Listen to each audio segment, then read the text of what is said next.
Samantala, nasa may opisina naman ni Senadora Leila de Lima ang kasama nating si Jam Sisante. Jam, ano nang latest dyan ngayon? Yes, Rida, nag-aabang nga tayo dito sa labas ng opisina ni Senador de Lima at kanina nakita natin na pumasok dito yung ilang mga taga-suporta ni Senador de Lima kagaya ni Lea Navarro at ni dating DSWD Secretary Dinky Soliman. Kasama rin yung napumasok dito kanina yung isa sa mga anak ni Senador de Lima na sa Israel. Bumalik na sa Senado bandang alas 10 ng gabi kanina si Senador de Lima mula sa kanyang bahay. Sa kabila kasi nung kasunduan daw ng Senado at CIDG na bukas na lang aarestuhin si de Lima ay gumalaw pa rin ang CIDG para arestuhin siya ngayong gabi.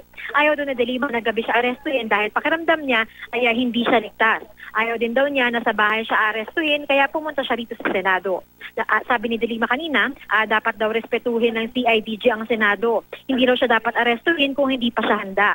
Sigurado naman daw na hindi siya tatakas dahil magpapalibas siya ng gabi dito sa kanyang opisina dito sa Senado. Ayon kay de Lima, si Senate President Coco Pimentel daw yung humiling na bukas na arestuhin si de Lima. Dito sa Senado, ang nakausap daw ay si DILG Secretary Mike Sueno. Pero sa impormasyon ni de Lima, mukhang inutos daw ni PNP Chief Ronald Bato de la Rosa na ngayon na siya arestuhin. So nakaantabay pa rin tayo para sa anumang mangyayari dito sa may labas ng opisina ni Senador de Lima. Rida? Maraming salamat sa iyo, Jam Sisante.